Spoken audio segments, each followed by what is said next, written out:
നന്നായിട്ട് പഠിച്ചു പോയാൽ പോലും എക്സാമിന് ഫുൾ മാർക്ക് കിട്ടണമെന്ന് യാതൊരു ഉറപ്പില്ല.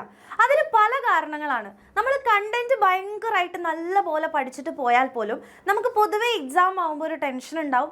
അതേപോലെ തന്നെ നമുക്ക് ക്വസ്റ്റ്യൻ പേപ്പർ കിട്ടുന്ന സമയത്ത് അതിൽ ക്വസ്റ്റ്യൻസ് ഉണ്ടാവും അല്ലേ.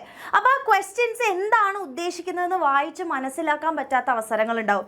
അപ്പോൾ അതുകൊണ്ട് തന്നെ നമുക്ക് ഇതിൻ്റെ ഉത്തരം എന്താണ് എഴുതേണ്ടത് എന്നുള്ള കാര്യം, കറക്റ്റായിട്ടുള്ള ഉത്തരം എന്താണ് പഠിച്ചിട്ട് പോലും നമുക്ക് ചിലപ്പോൾ മനസ്സിലാവാത്ത അവസരങ്ങളുണ്ടാവും. അതേപോലെ തന്നെ നമുക്കറിയാം ഒരു നിശ്ചിത സമയത്തിനുള്ളിൽ നമുക്ക് എക്സാം എഴുതി തീർക്കേണ്ടതുണ്ട് അല്ലേ. അപ്പോൾ കറക്റ്റായിട്ട് നമ്മൾ ടൈം മാനേജ് ചെയ്തിട്ടില്ല എന്നുണ്ടെങ്കിലും നമുക്ക് ഫുൾ ആയിട്ടുള്ള ക്വസ്റ്റ്യൻസ് എഴുതാൻ പറ്റാതെയാവും. ഓരോ മാർക്കിനനുസരിച്ച് എത്രയാണ് ആൻസേഴ്സ് എഴുതേണ്ടത് എന്നുള്ളതിനൊക്കെ എന്തുണ്ട്, ഓരോ ചിട്ടകളുണ്ട്. അപ്പോൾ അതുകൊണ്ട് തന്നെ നമ്മൾ ഒരു മാർക്കിന് കുറേ എഴുതി വെക്കേണ്ട കാര്യമില്ല. 2 മാർക്കിന് എത്രയാണ് എഴുതേണ്ടത്, 3 മാർക്കിന് എത്രയാണ് എഴുതേണ്ടത്. അപ്പോൾ ഓരോ മാർക്കിനനുസരിച്ച് വേണം നമ്മൾ എഴുതാൻ വേണ്ടിയിട്ട്, ആൻസേഴ്സ് എഴുതാൻ വേണ്ടിയിട്ടല്ലേ. അപ്പോൾ ഇതെല്ലാം നമുക്ക് ആക്ച്വലി ഒരു എക്സാം എഴുതുന്ന സമയത്ത് നമ്മൾ വെറുതെ പഠിച്ചത് കൊണ്ട് മാത്രം കാര്യമില്ല. അതെങ്ങനെയാണ് എക്സാം ഹാളിൽ അപ്ലിക്കബിൾ ആവേണ്ടത്, അല്ലെങ്കിൽ എങ്ങനെയാണ് നമ്മൾ അപ്ലൈ ചെയ്യേണ്ടതെന്ന് നമുക്ക് നന്നായിട്ട് മനസ്സിലാക്കേണ്ടതുണ്ട്. അപ്പോൾ നമ്മളുടെ എക്സാം മുമ്പോട്ട് വരികയാണ്. അപ്പോൾ എക്സാം വിന്നറിൽ ഒരു മക്കൾക്കും ഇതറിയാത്തത് കൊണ്ട്, അല്ലെങ്കിൽ ഇത്തരം എക്സാം ഹാളിൽ നമ്മൾ ചെയ്യേണ്ട കാര്യങ്ങൾ കൃത്യമായിട്ട് അറിയാത്തത് കൊണ്ട് മാത്രം നമുക്ക് ഒരിക്കലും മാർക്ക് പോകാൻ വേണ്ടി പറ്റില്ല. അപ്പോൾ എങ്ങനെയാണ് നമുക്ക് സിസ്റ്റമാറ്റിക് ആയിട്ട് ഇനി മുതൽ പഠിക്കേണ്ടത്, അതേപോലെ തന്നെ എക്സാം ഹാളിൽ നമ്മൾ എങ്ങനെയാണ് പ്രാക്ടിക്കലി ടൈം മാനേജ് ആണെങ്കിലും അതേപോലെ തന്നെ ഓരോ ക്വസ്റ്റ്യൻസിന് നമ്മൾ എങ്ങനെയാണ് എഴുതേണ്ടത്, അതുപോലെ തന്നെ എങ്ങനെയാണ്, ഇപ്പോൾ നിങ്ങൾക്കറിയാം നമ്മൾ പുതിയ പാറ്റേൺ ഓഫ് ക്വസ്റ്റ്യൻ പേപ്പറാണ് വരുന്നത് അല്ലേ. പണ്ടത്തെ പോലെയല്ല, പുതിയ, അതായത് പ്രീവിയസ് ഇയർ ക്വസ്റ്റ്യൻസ് ബേസ് ചെയ്തിട്ടല്ല ഇപ്പോൾ എക്സാംസ് വരുന്നത്.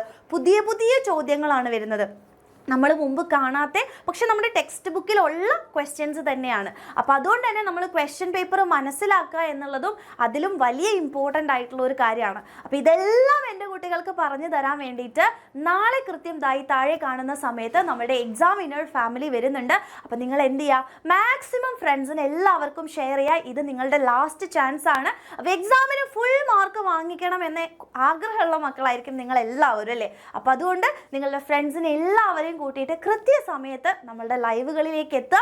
ആൻഡ് എല്ലാ കാര്യങ്ങളും ഫുൾ ഓൺ കോൺഫിഡൻസോട് കൂടെ നമ്മുടെ ഫാക്കൽറ്റീസ്, അതായത് എക്സാം വിന്നറിൻ്റെ ടീം നിങ്ങൾക്ക് പറഞ്ഞു തരുന്നതായിരിക്കും. ആൻഡ് ഈ ഒരു ഇവൻറ്റ് നിങ്ങൾ അറ്റൻഡ് ചെയ്യുകയാണെങ്കിൽ ഉറപ്പായിട്ടും ഫുൾ മാർക്ക് വാങ്ങിക്കാനുള്ള കോൺഫിഡൻസ് നിങ്ങളുടെ ഉള്ളിൽ ബൂസ്റ്റ് ആവും എന്നുള്ളത് മിസ്സിൻ്റെ ഉറപ്പാണ്. അപ്പോൾ ഫ്രണ്ട്സിന് എല്ലാവർക്കും ഷെയർ ചെയ്തിട്ട് കൃത്യസമയത്ത് നമ്മുടെ ലൈവിലേക്ക് എത്തുക. അപ്പോൾ ഈ വർഷം എന്ത് പാറ്റേൺ മാറിയാലും അല്ലെ, എങ്ങനെയൊക്കെ ക്വസ്റ്റ്യൻ പേപ്പർ ഇട്ടാലും നമ്മൾ പഠിക്കും, ആൻഡ് നമ്മൾ ഫുൾ മാർക്ക് തന്നെ നേടിയിരിക്കും.